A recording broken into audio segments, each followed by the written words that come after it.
Hello po sa ating lahat. Agree ako dito sa sinabi ng ating presidente tungkol sa criteria o katangian ng isang DepEd secretary. Kaya nga pinag-aralan niyang mabuti, according to him, kung sino ang kanyang pipiliin. Ayon sa kanya, ito yung mga criteria o katangian. Okay? Unang-una, talagang siya may experience at saka yung kanyang career ay sa education. So in other words, dapat siya ay educator. Pagkatapos, ano pa yung nasabi niya? Yung taong may kakayahan na i-flip yung ating educational system. Kasi nga recently or in the past few years, ang standard of education natin ayon sa ayon sa mga survey, ayon sa pag-aaral, ayon sa resulta ng mga itong competition ng mga estudyante from other countries ay nahuhuli ang Pilipinas. Okay, kaya yon sabi niya dapat somebody na talagang may may vision, may imagination o may solution kung paano maiangat yung ating educational standard. So napakahalaga nga nito dahil actually ang development o progress ng isang bansa ay base yan sa knowledge o yung education ng mga tao.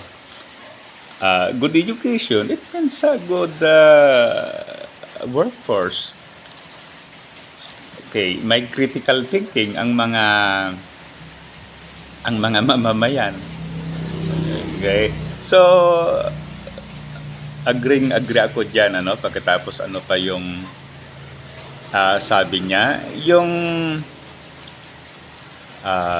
effective, pagkatapos may vision para ma-upgrade yung educational system natin, yung may experience, at lastly, yung dapat daw alam ang humawak ng pera. So napakahalaga nga yan dahil ang DepEd o Department of Education sa pagkakalam ko ang pinakamalaking ahensya ng government. Bakit natin masasabi yan? Okay, imagine lahat ng mga barangay sa Pilipinas, siyempre may elementary school yan, may mga teachers. Pagkatapos, siguro ilang barangay may secondary schools. Okay, so in other words, kahit saang sulok ng Pilipinas may Department of Education. Samantalang yung mga ibang ahensya, siyempre hindi sila as marami compared to teachers at saka educational staff natin So agree ako kasi nga galing tayo sa Department of Education. So yan kaya dapat ang DepEd Secretary ay alam niya yung mai-prioritize yung mga fundings kasi nga kahit anong daming fundings na yan, then dapat gamitin yan based on importance ng project or gastusin. Okay? At talagang hanggang ngayon, maliwanag na kulang pa tayo sa classroom, kulang pa tayo sa mga infrastructure, kulang pa tayo sa mga teachers, at iba pa, ano. So, dapat ang DepEd Secretary, kanya yan, ano, maikamada niya in such a way na ah, swak sa lahat. Okay? Kaya yan, dapat effective fiscal manager yung DepEd Secretary. Okay? Wala tayong masasabi dyan sa, ano, sa yung nag-resign na DepEd Secretary. Pero, yan, hindi natin siya sinisiraan. But then, siyempre, concerned din tayo sa Department of Education dahil retired teacher nga tayo. Kaya yan, ano. Ngayon, may idea ako dyan, ano. Ito yung nakikita ko lagi.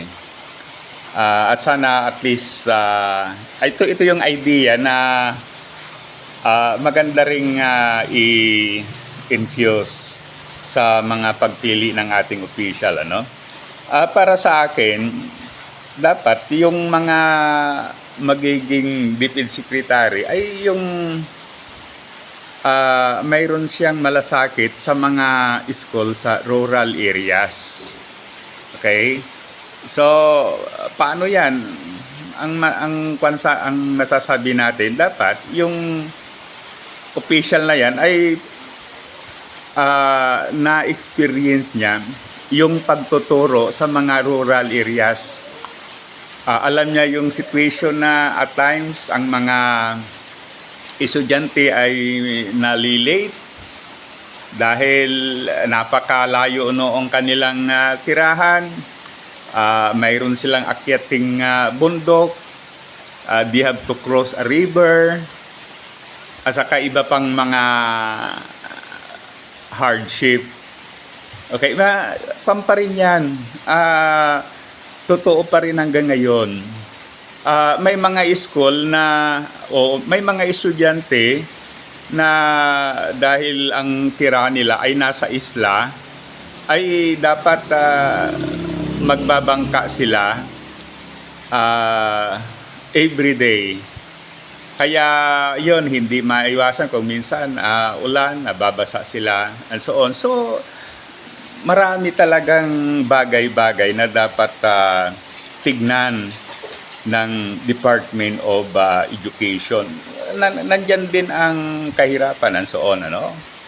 Kaya talagang maraming mga problems, maraming mga challenges that ang DepEd Secretary mas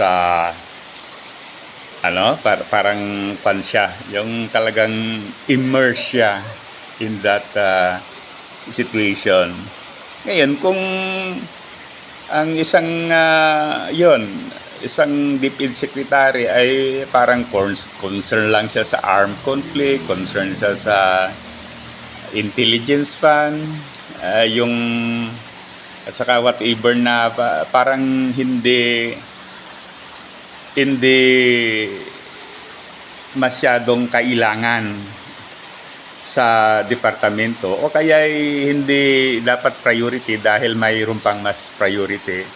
So, dapat hindi ganon, ano? Kaya sabi ko, ang proposal ko, yung somebody na naranasan niya yung magturo sa mga rural areas, sa mga hard post school, para mayroon siyang idea. Hindi yung halimbawa galing siya ng lungsod dahil nga magaling, nabigyan ng scholarship, nag-aral sa Amerika.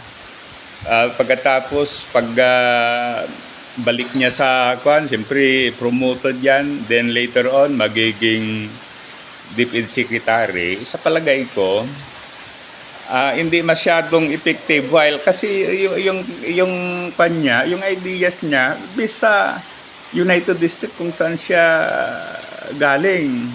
Diba? Nag-graduate siya ng PhD sa Harvard o Cambridge, and so on.